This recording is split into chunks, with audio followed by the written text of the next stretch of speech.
Welcome to Okaloosa Eye on Crime, a program brought to you in part by Emerald Coast Crime Stoppers. And on this show, we're going to feature some unsolved homicides from both Okaloosa and Walton counties. We're going to showcase people wanted by local law enforcement, and we're going to introduce you to a very special investigator who was recently honored by the Medical Examiner's Office. That's right, and first up, the Walton County Sheriff's Office is still searching for answers in a 2021 fatal shooting. 47-year-old Richard Earl Gene King was shot and killed outside of a restaurant on Scenic Gulf Drive in Miramar Beach back on February 27th of 2021. At the time of the shooting, the suspect vehicle was described as a full-size SUV, dark in color, possibly gray or blue. Following the shooting, the vehicle fled westbound on Scenic Gulf Drive. Now, anyone with information, remember, 100% anonymous, contact Emerald Coast Crime Stoppers. We've got 863-TIPS. You can download our P3 Tips mobile app or visit emeraldcoastcrimestoppers.com. And our next case has remained a mystery for absolute decades. 56-year-old George Myers was working at a convenience store at the corner of Highway 98 and Santa Rosa Boulevard on Okaloosa Island the morning of February 9th, 1979. A customer went into the store around 3 in the morning and initially couldn't find him, but then he went into a storage room and discovered Myers on the floor with multiple gunshot wounds. The store safe, the cash register, and his wallet, however, were all left untouched. So if anyone has any information on this cold case, we would love to know about it. And the Okaloosa County Sheriff's Office is investigating a report of shots fired in a public area with 2 separate homes on Thornhill Road near Fort Walton Beach being struck by bullets. Now, luckily, no one was injured by the gunfire, which took place about 8:10 on the evening of March 6th. Now, the OCSO received multiple 911 calls from area residents after they heard the shots, and responding deputies found multiple bullet casings outside a home on Thornhill, as well as bullet holes in the house and a vehicle parked in the driveway. Now, a woman reported that she and her children were inside the house when she heard multiple gunshots and the sound of glass breaking. Her home was struck, along with an unoccupied house nearby. Now, an active investigation is underway. Anyone with information, you can contact the Sheriff's Office or Crime Stoppers. Now, this incident actually followed 2 other shots fired called to the Okaloosa County Sheriff's Office the weekend prior. One was on Shrewsbury Road in Mariester and another on Elaine Avenue off of the Lovejoy Road. Again, fortunately, no one was injured in these, but we certainly would like some information about what might have caused these and who's responsible. Yeah, because how dangerous some of these bullets are actually going through the home, into the homes. And we've all seen those horror stories where someone has been hit and struck by a bullet fired from outside a house that goes through a wall. So we need to find out who's responsible for these shootings. Next up is another cold case homicide, and this one involves Bonnie Reither. Her partially decomposed body was located at Ferry Park on Hughes Street in Fort Walton Beach back on April 11th, 1978. Her blue 1976 Ford Pinto was found in the Ferry Park parking lot, and she was last seen the early morning hours of April 5th leaving the Continental Club on North Eglin Parkway. It's an old case, but we've solved 40-year-old cases before, so hoping that maybe someone out there's got information on this one as well. Absolutely. And our last case this month is March 27th of this year will mark 8 years since 30-year-old Calandra Rachel Stallworth disappeared. Now, she was last heard from on March 27th back in 2017 when she spoke with her mother on the phone after getting off work in Sandestin.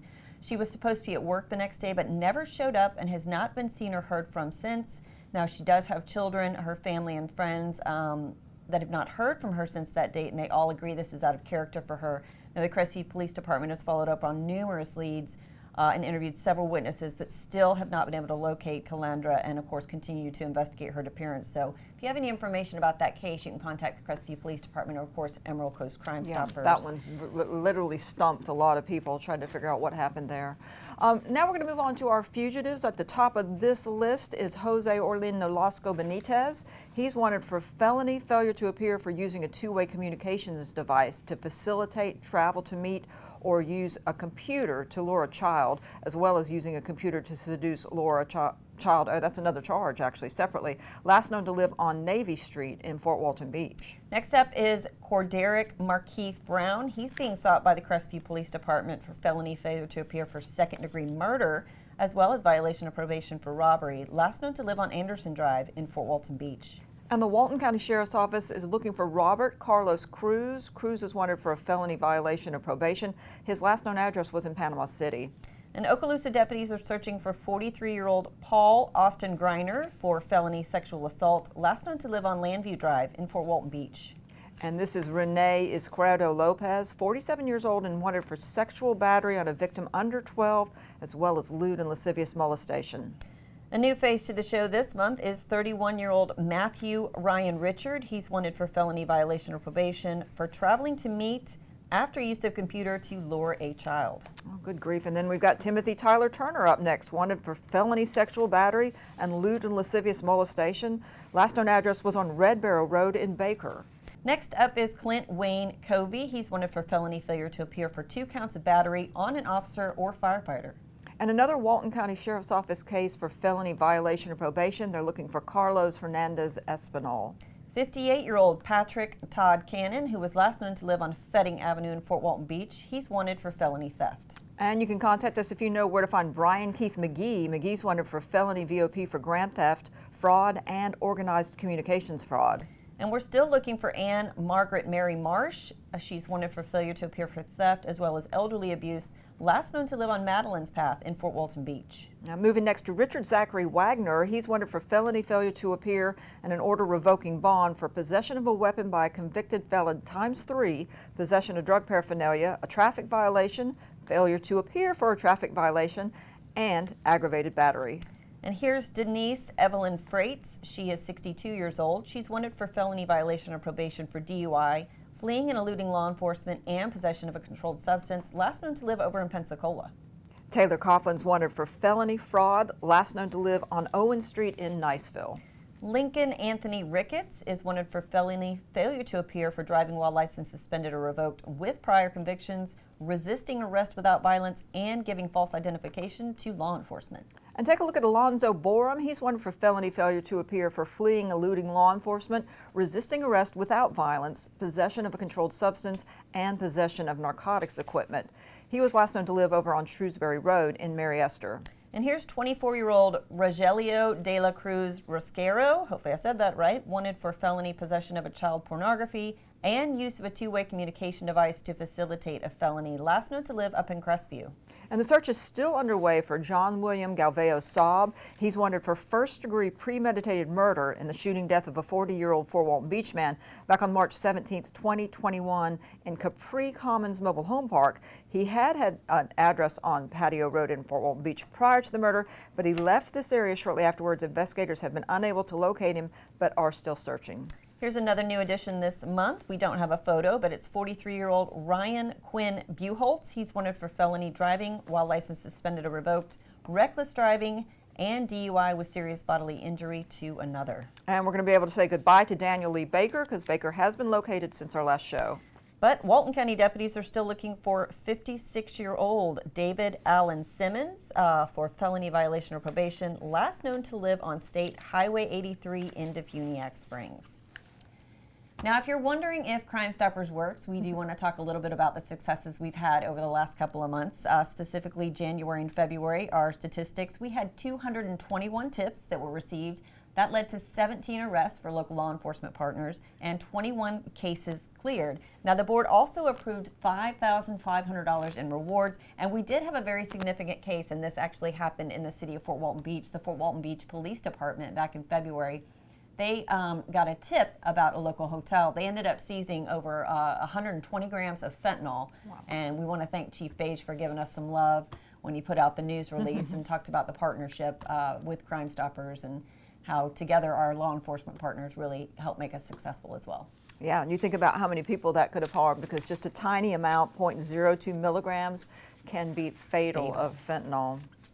Okay, next up we're going to move on to some information about awards that came through recently. Day in and day out, you know, law enforcement officers and volunteers as well are working to prevent crime, to solve crime, and to find and arrest those that are responsible. That's right, and volunteers are giving their time and energy to support the mission in multiple ways to benefit our quality of life. Now, Okaloosa County Sheriff Eric Aiden recently recognized 11 outstanding contributors at the annual award ceremony.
Senior OCSO investigator Kelly Henderson was the Investigator of the Year back in 2022, and she's a very successful veteran homicide detective who often works some of the most complex and high-profile cases. That's right, and she's also one of 5 law enforcement-related individuals who's earned an Above and Beyond award for her outstanding work from medical examiner Dr. Deanna Oleski and her team. This is the first year that the District 1 Medical Examiner's Office is doing something called the Above and Beyond Award, and we picked out 5 truly exceptional law enforcement persons who've helped us significantly and will always answer the phone no matter what time of day, even if it's on the weekend or even if Dr. O finally gets to it at 6:30 at night. This person is really, really dedicated to their job. They're actually one of the smartest cops, respectfully, I mean really, really smart cop that I've ever met. They're really dogged. They don't give up. They are always respectful to me and my staff and ask me probably some of the hardest questions, which to me is definitely a sign of intelligence because I'm going, wow, you really thought about this. Anyways, so we'd like to recognize Kelly Henderson.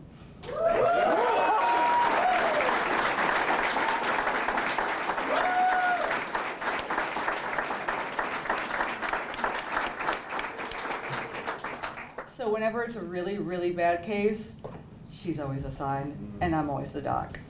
Thank you. She's going to want to say a few words. No, sir. I'm sure. She loves Stephanie. Go on down there. And she didn't know. I did not know. I know. The guy did everything. I'll tell you a little secret what Kelly did to me the other day. Kelly is incredible, and not only with our honor guard, she always steps up, and all the honor guard does. What a great team!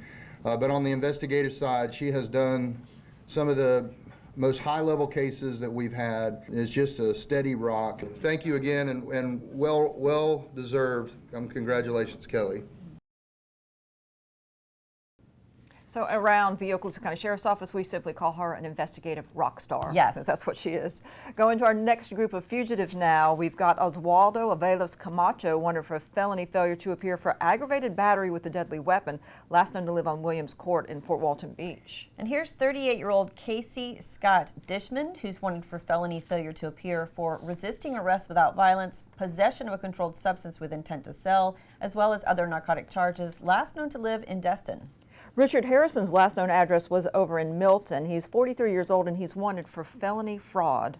And 72-year-old Donald Joe Mitchell, last known to live in Navarre, he's wanted for DUI and driving while license suspended or revoked. And David Williams was last known to live on John Sims Parkway in Niceville, and he's wanted for felony violation of probation on multiple counts of grand theft, theft from the elderly that is, as well as fraud. And we've got some good news. That is Jonathan Christian Wolf has been located since our last show. Brenton Shane Dickinson's wanted for felony possession of a weapon or ammo by a convicted felon, burglary, larceny, as well as violation of probation, and last known address was Harmony Lane in Crestview. Deputies are still looking for 54-year-old Angela Dawn Tripp. She's wanted for failure to appear for exploitation of the elderly, last known to live on Crown Creek Circle up in Crestview. And the last address for Tyler Earl Hazelrig was 23rd Street in Niceville. He's wanted for felony failure to register as a sexual offender. 55-year-old Brad William Evans is wanted for felony failure to appear for possession of a firearm, carrying a concealed weapon, possession of narcotics, and possession of narcotics equipment. And up next is Dara Giancola. She's wanted for felony failure to appear for leaving the scene of an accident, a DUI accident, with injury or property damage, bribery of a public official, and resisting arrest without violence. And here's another one we can remove from the show, and that is Janiyah Thompson. Okay, and wrapping up this list is Gregory Carroll. Gregory's wanted for felony battery on a person 65 or older, as well as non-payment of child support, last known to live on Martin Street in Crestview.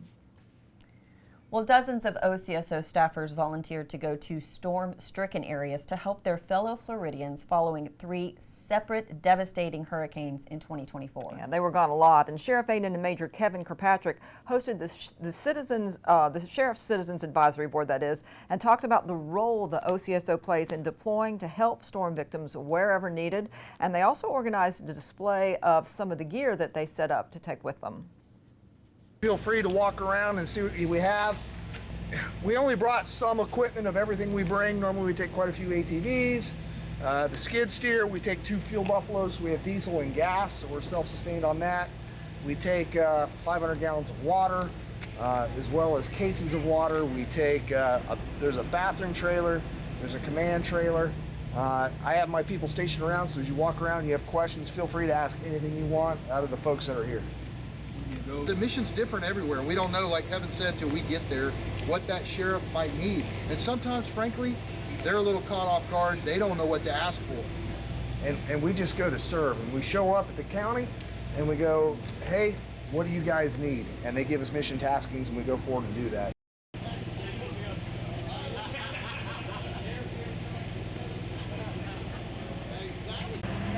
We don't do that, but like we had a department like the engine room or something, we probably wouldn't do it. But if we had some, like Escambia County has a trailer like this. And perishable stuff that we're going to offload, we'll use. We don't have to take it back. But it gives us that information.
Updates, you're doing a wonderful job.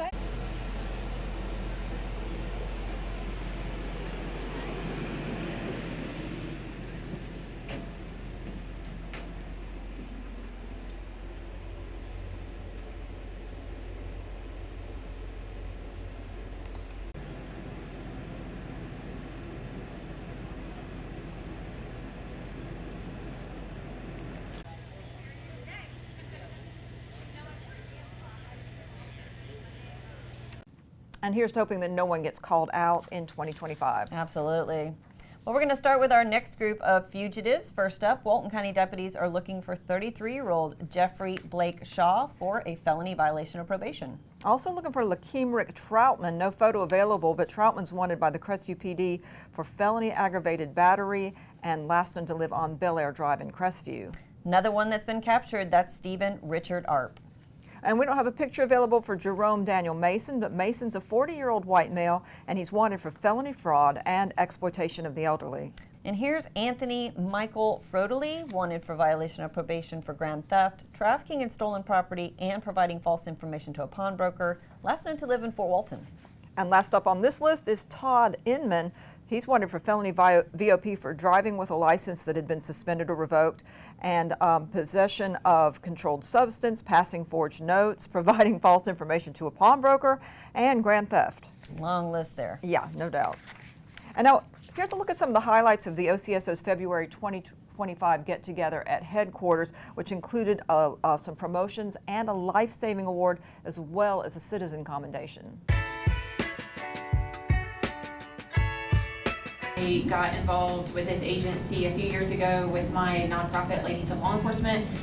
Fell in love with the professional attitude of this agency that surpassed other agencies that I interacted with. And just the people are really good. They have a great heart. They really care about their community, and that's why I decided to join the Okaloosa County Sheriff's Office.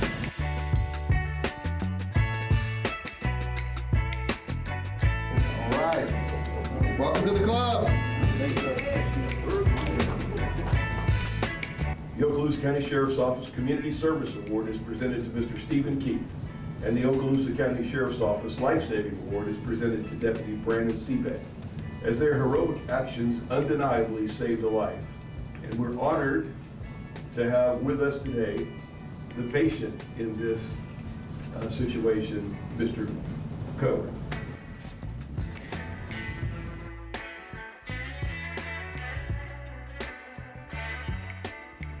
Next up, we have years of service. So can I have Deputy Sheriff Charles Self, 20 years of service.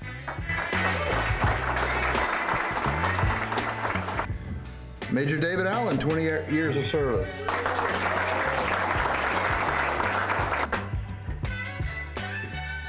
Les Walters, 20